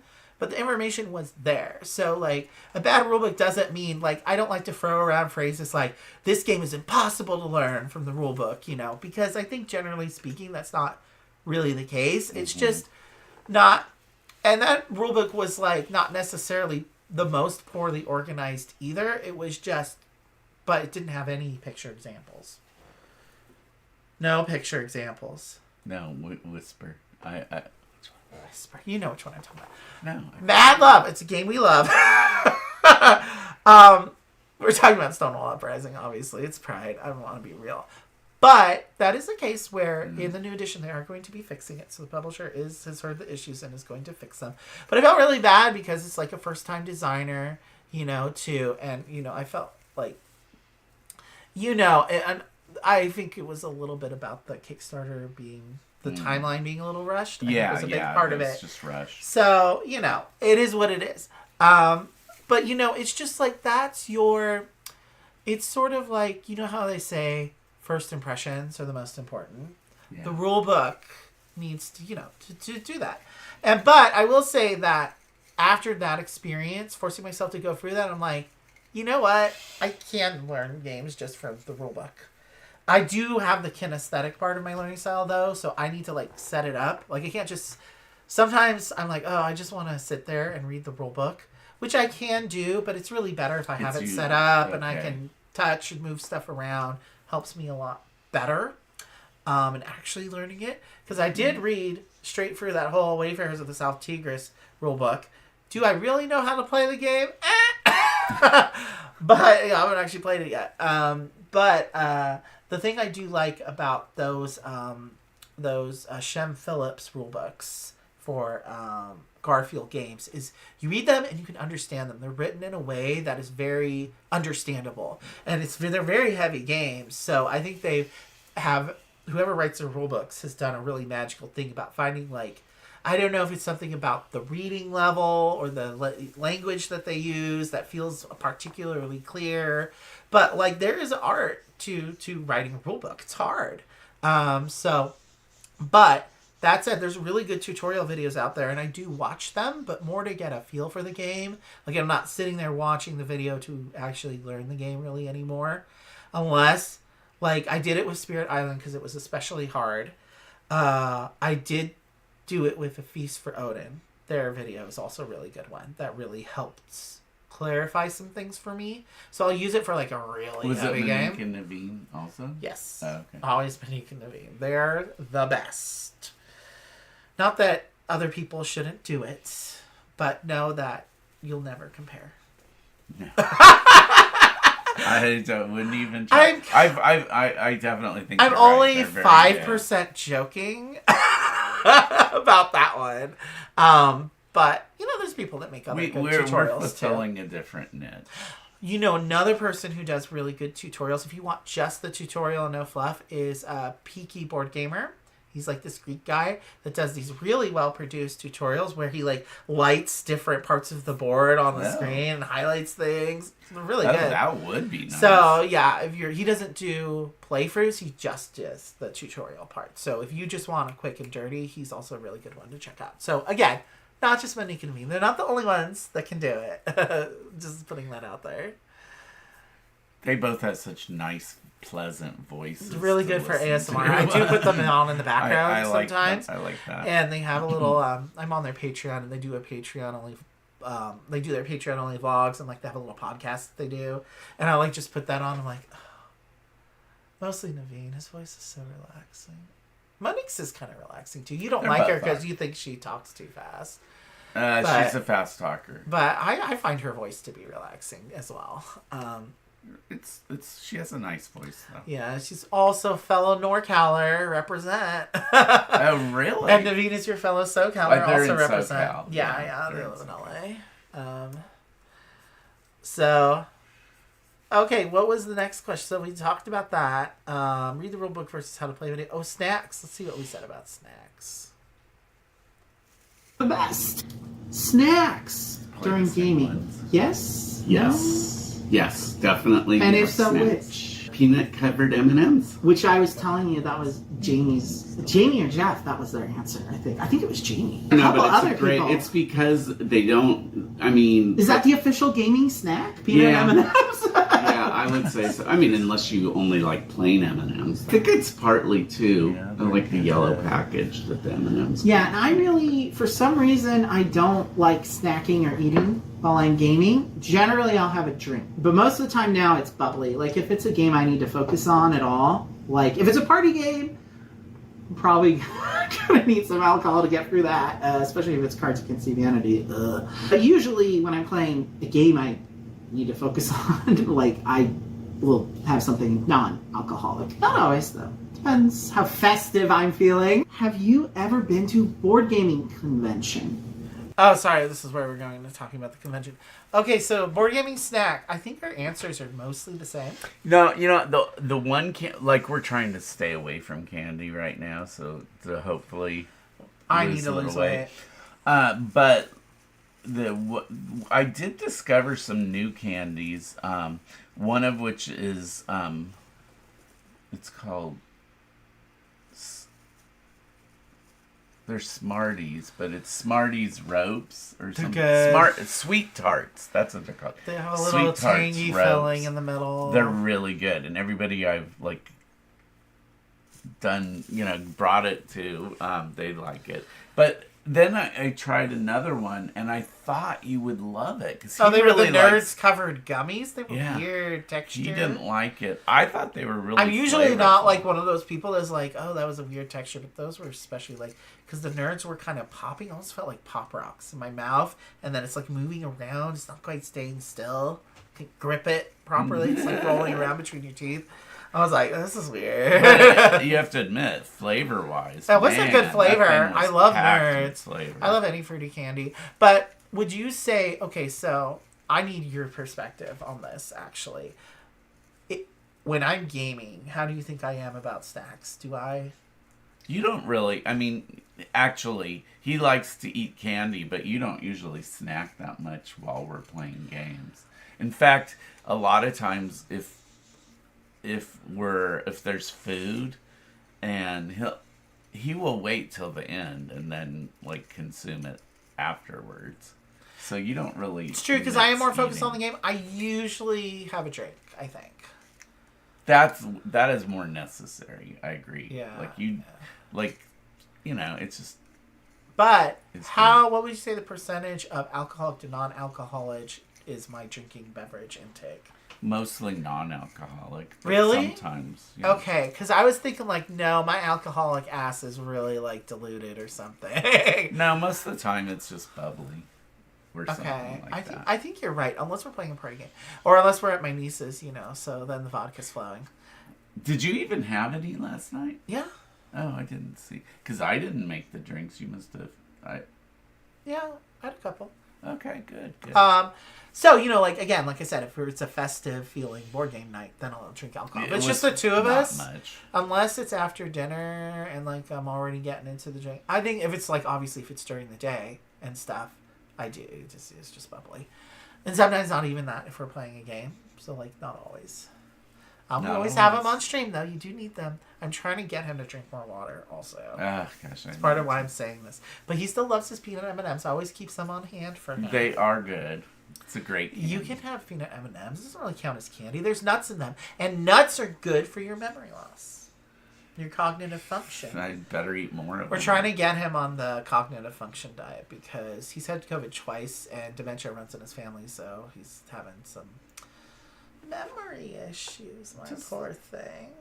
Not super bad, but not you just bad. Get confused. Part of it's just concentration, and concentration is less. Concentration and focus, and honestly, which games are good for that? No, I loved playing with your niece and Logan last night. These two, him and Logan, are like two peas in a pod.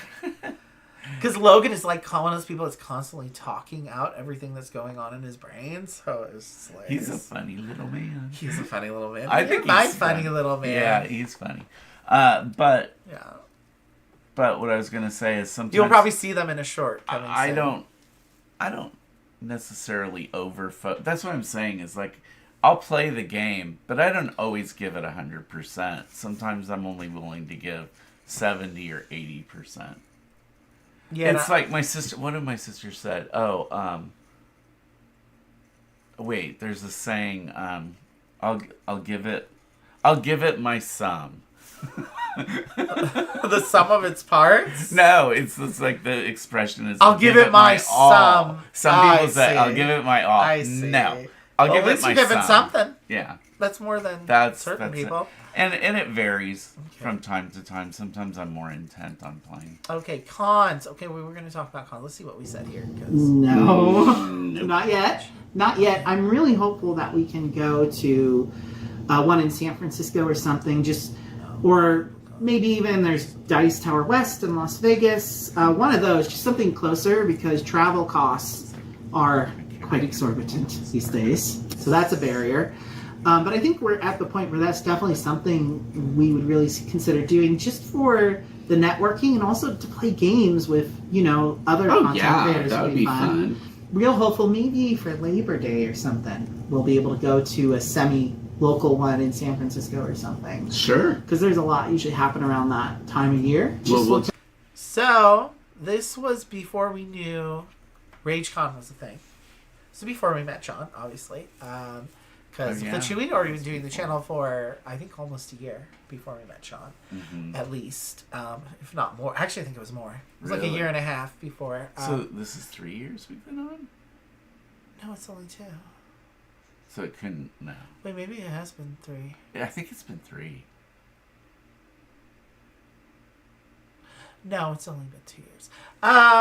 What is time? Time is an illusion. But yes, so we went to RageCon last year. That was our first ever con. And we are going back in a matter of days. Friday. We did miss KublaCon again this year because, again, we both teach. So, like, Memorial Day is before, the school year ends quite late in California. So it's always kind of like crunch time for the both of us. And then we were sick, too, on top of it. So that wasn't happening. But I do want to try and go there next year, go to KublaCon, because it's a bigger convention than RageCon. Mm-hmm. And, RageCon is really fun to go hang out with the designers. They have a good library and stuff, but it's not necessarily like that big con experience. You know what I mean? It's smaller. But it's still fun. We're staying in a nicer hotel this time with I know. That is rooftop one of the pool things I'm really looking and a spa. To. You should get a massage. I can't wait. You should go to the spa and get some beauty treatments. But you're already so beautiful. I just feel like, I love playing games. And so I'm looking forward to that. But I'm just, it's like kind of vacation. I think we're going to do more open play this year. I signed us up for some events, but I did less because there were less that were really super calling out to me, and the ones that were already, the tables were filled up. So like the way that it works at that convention is there's a lot of like scheduled games, and if you play those you get raffle tickets to enter for the board game giveaways, but then there's also a lot of open play tables. I'm gonna keep my fingers crossed. He was so disappointed that we didn't win anything. You know what though, we should just, Tori needs her bags, so I want to get her money, so when we do get votes for women. So that was the one I was really gunning for. Yes. So it was probably not going to happen for us this year. We'd have to do a lot more raffle tickets. Yeah, we're not doing that many. So, but we're going to see John, and we are doing, it's a similar amount to at least what I did last year, because I did sign up for games just on my own. He had more. He was signed up the heavier ones, yeah. And then I started you up for Surfasaurus Max. That'll be fun. Yeah. And there's some other, I'm sure we'll be hanging out in the Proto Spiel corner again. Yeah, and we'll get, that. I know we're going to get drawn into games. Oh, yeah. One way or another. So I thought, okay, let's leave it kind of semi-open and definitely not anything in the evening, and so that we can kind of choose our own adventure. And so, depending when John is going to be free and stuff. But we really enjoyed RageCon last year. It was really fun. So I do recommend that convention if you're local to the area. It's not something I would travel cross country for necessarily, unless you want to meet Johnny Pack, the designer of Unconscious Mind. And yes. Coloma, which is coming soon. I think it's supposed to fulfill next month or August. So there's a bunch of games that are fulfilling, I think, like next month in August. So there are going to be some coming in. Which is why I'm also taking a huge stack of games to the swap meets. So that's a thing. But yeah, so... But I really want to go to PAX Unplugged this next year if we can. If we can rub the dollars together, which we'll talk more about that later. But I want to finish our reacting to this video, and then we'll do like a summation. So cons. Oh, most any unreleased games are you looking forward to? Yes. Unconscious Mind. I remember. That one sounds really cool. And the art. But yes. Oh, there it is. It's still Unconscious Mind. We're still waiting. It's coming in August, I think. It should be here. It should be here before September, I think. September at the latest. So I've been getting all the messages. They take forever. Their development takes forever. But anyway, we love Johnny Pack. We met him. Okay, we haven't quite broken bread with him. But our most anticipated game now is Night Shift. Night Shift for sure. I've been all up on her Discord. Unfortunately, I missed out on the playtesting she was doing. She did a lot of playtesting. So you may have seen some videos out there saying that this game is not that well playtested, and it's a lie. I have been pushing back on the misogynists on this game so hard, and I'm very excited for it. Again, as a former sex worker, I appreciate that someone who has that lived experience is making a game about it, and I think it looks like it's going to be a really solid game. So, and she got 200,000 K on the first day of her campaign. Wow. So, and she's going to break half a mil, I think. It's at about 330 right now. And her goal was like 20K, which she said was a little under because she didn't know if it was going to fund or not, because a lot of people wouldn't take her ads. Like BGG didn't want to run ads for the game. But once it became all the hotness, now it's on the BGG hotness and on their Kickstarter countdown because they can't ignore it anymore. Oh my God, that's great. Mm-hmm. So all those old white men in that room can suck it. Yeah, and just really, she's laughing all the way to the bank, Mm-hmm. And we went all in, the deluxe edition with the velvet box. So there you go. And Diamond. That's the other playable character, who's Diamond. But yeah, so it's about stripping. Just in case we didn't mention that. There's no nudity. So, whatever. And it's a rondelle game. Love rondelle because you're moving around the club. Oh, I was going to say you're moving around the pole. That too. So, there's, the catwalk. Or, I guess that's what you call it. Yeah, the catwalk with the pole where you're dancing. And then you're moving around the club when you're not dancing. So that's it's sort of like a real duel. Life. Yeah, it's literally it's built. The board is like the real life club, and you're looking down into it. That sounds fun. It's a real. And again, we like really unique themes, and I was like, this is as unique as it gets. So have to get it.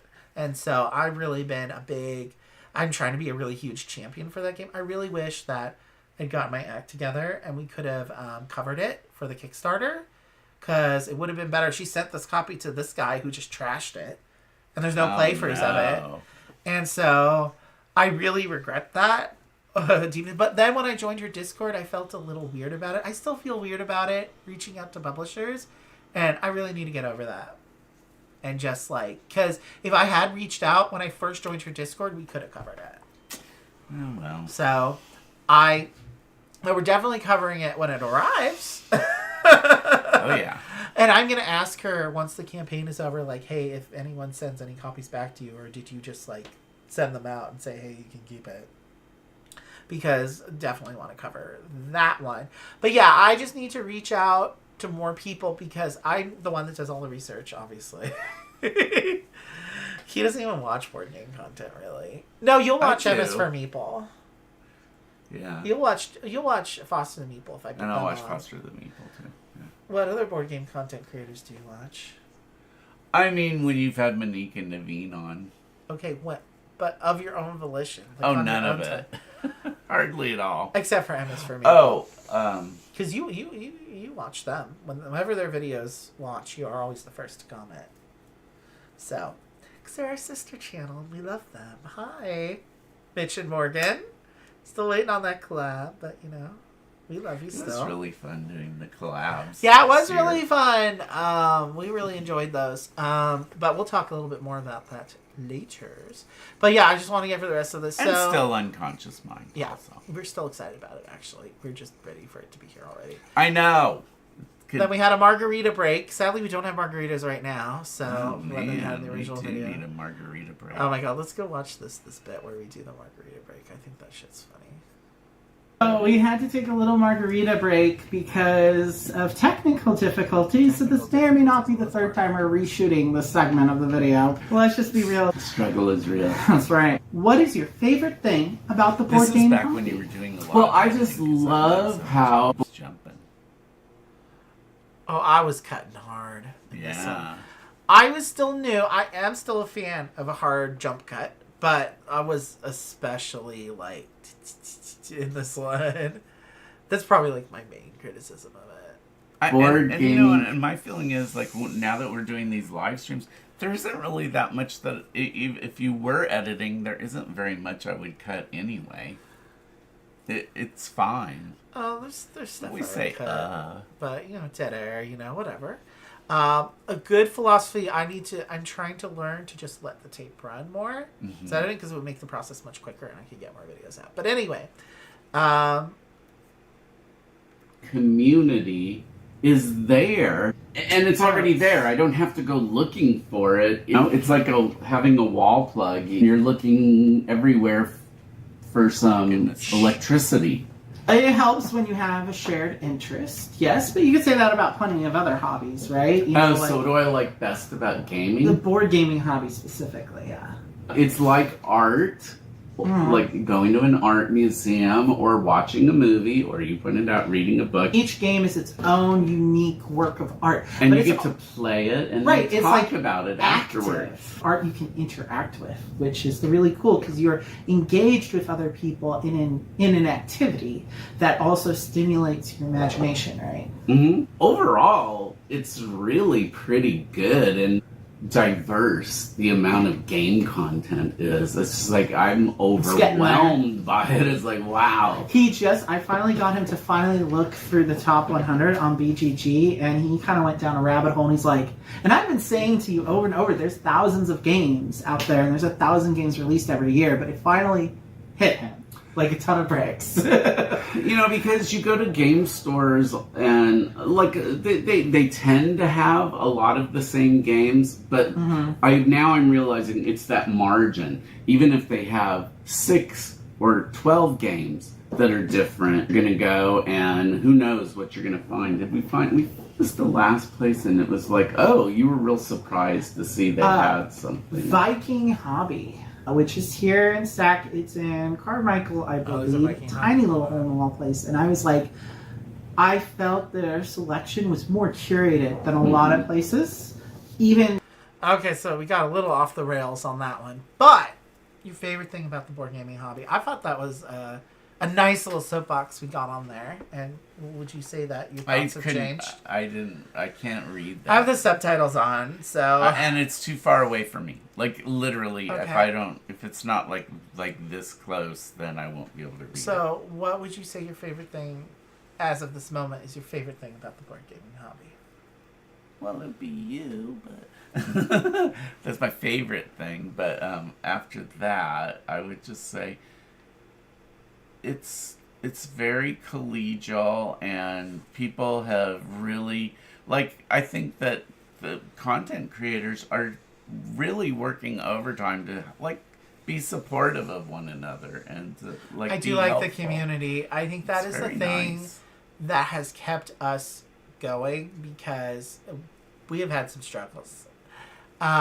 Just, you know, doing this isn't easy. Keeping on doing this isn't easy. Like, when stuff goes wrong, or, like, you know, there's been many times when I would consider, like, oh, let's just let it die. And I'm glad that we've kept with it. And the thing that really has kept me with it is like, when we have Tim and Jack in the chat, that makes it worth me. We've got a comment it's nice. On my island video recently. We're like, oh, I'm glad I found this video because it helped me like reset where I was in the campaign because it's been so long since I opened the box. So I'm like, we're being helpful. And just, the community of other content creators is what made me want to start the channel in the first place, thinking that was something that we could do. Because, people like Jamie from Foster the Meeple, Michelle from Second Star to Left were just and continue to be so encouraging and supportive. And that's really means a lot to me personally. And also, I think we talk about it a little bit later in this clip, but I don't want to play for the whole thing because we're already almost 2 hours in. But we talk about, why we wanted to start the channel, and that has not changed. I mean, there's still not a lot of gay content creators out there in the board gaming hobby. We're one of the main ones, other than Thinker Themer and Kavre are still the biggest. There's Spiel Mill now. They're a cool channel you should check out. Like Billy from Second Star to Left, there's her. There's still Geeky Gamer Guy. He's holding down the fort, but, sometimes his posting is sporadic. He kind of has his lulls, as we do too. But there's more gay content creators in the RPG space, so there's more on, I think, Instagram and Twitter, but not on YouTube doing it. Because, it's hard to do, and there's less of us in general. And I think the hobby is becoming a more inclusive space, but it's still a process. And there's people like Tabletop Gamers, who's a nonprofit organization that has a really good presence at cons, and they do a lot of fundraising stuff. But I'm still very proud of the fact that we are trying to be that representation and spotlight specifically gay designers, because that's not a thing any of the other channels do specifically. I thought our focus on the gay designers, which I guess is still going on since it's still June. It's going to be an ongoing series because gay is in the title of the channel. So the Pride Designer Focus series is something that's going to be ongoing. Also, we had, oh my god, this Zoe Allred game was confusing me a bit, which is maybe not necessarily her fault so much as mine. It's cut out. It's fault. Printed. Yeah, we were having some issues figuring out the setup, and let alone learning the game. And like I said, the last week has been kind of crazy. But we're probably going to try to still get it done in July. And I'm still waiting for that Extravaganza game to come. But anyway, all that to say that, we feel very passionate about this channel and what we do. And I'm really glad it's starting to grow. And we'll continue to do so, which we will talk about that in a minute. But I want to finish reacting to this first Tabletop Tag, because I think we have one more. Oh, the next one was why we started the channel, which I think was just our own question that we added on to that. So that's our Tabletop Tag Redux. So while we're on the topic of this, I did want to talk a little bit about how the channel has grown and the future of the channel. And we still only have 95 subscribers, but that's way up from the 60 we had at the beginning of the year. And the shorts have really been helping a lot. We've already so far this year have more views than we got in all of last year. Wow. So those are really that's a big deal. We get I would say that the live streams are getting an average of 50 views over their total history. So even though we only have a couple of people in the chat there, I know there are other people watching and that do watch it after the fact. Like the guy that just commented on one of our My Island streams. That's from forever ago. Some people do still watch them. And the shorts of Rich acting like a fool are just really blowing up. So I love to do it. I'm glad you guys are enjoying those. Like I said, I'm working on a new computer now, so actually I'm hoping the editing process will be a little bit easier on this one, and that we'll be pumping out more regular videos soon, because we do have a lot of footage. I'm always saying that, though. So believe it when you see it. I did spend a lot of time on a particular video, which hopefully will be going live in the next couple of weeks. But I'm not sure if I can really... You're not going to name it? I'm not sure if I can name it yet. But one way or the other, that one's coming out soon. And just in general to say, like, thank you to the people that have been with us since the beginning, the lurkers. We want to thank the lurkers. Couldn't do without you, Eileen. And, I mean, Tim and Jack. Tim is the OG. Tim will forever be the OG. So, like, when this channel has thousands and 10,000s of subscribers, we're not going to forget you two. Because, for real, like, it makes it worth it for us to, like, continue doing it. Really fun to engage with you guys. Like, really, like, we really do appreciate it. And speaking of appreciation, or potential appreciation, our announcement. You ready for the special announcement, guys? No, not yet. So we are launching the Patreon on July 1st. So we will have a dedicated video on the main channel for that. Probably like it would probably be on the landing page because we're going to make a specific landing page video. But basically, if you want to support the channel, if you've wanted to support the channel, we wanted to give you the option to do so, and also the opportunity to get these T-shirts for yourself. So for the different levels of the Patreon, we're going to have an option where basically if you're subscribed for 3 months, you get a T-shirt. So we're ordering a whole bunch of T-shirts. If you don't want to go for the whole rigmarole of the Patreon just to get a T-shirt, however, you know, the Patreon's mostly for people that want to support the channel on an ongoing basis. And we'll have other perks that will be there. Once it launches, you know, we'll have more details about all that. But basically, I think, what was it? For the $25 level, you get a T-shirt. And I think for the $10 level, if you're subscribed for 3 months, you get a T-shirt. And then, what were some of the other perks we had on the other levels? Do you remember? No. I remember. We went over it. This is why I wanted you to go over it before we did the thing. But anyway, there'll be like, I think we have $1 is like the, you know, you just basically get access to the Patreon only videos. And then $5, I think, was you get to vote in the polls and stuff for the content that we do. So we'll be doing lots of poll action up on the Patreon. So if you want to have more input in the direction of the channel, that will be a great way to engage with us. And actually, we would love that because, yeah, you know, it's not that it's hard to come up with content, but it's always nice to have a little, like, inspiration. Yeah, exactly. And always shout outs. You'll get a shout out at the end of the video for most of the levels. So keep your eyes peeled for that video. And I'll also probably post all the details when we launch that Patreon in the community tab as well. But I want to let you know it's coming very, very soon. And if you want the T-shirt and you don't want to subscribe to the Patreon, that's fine. So you can always email us at getgaming@gmail.com and just put T-shirt in there.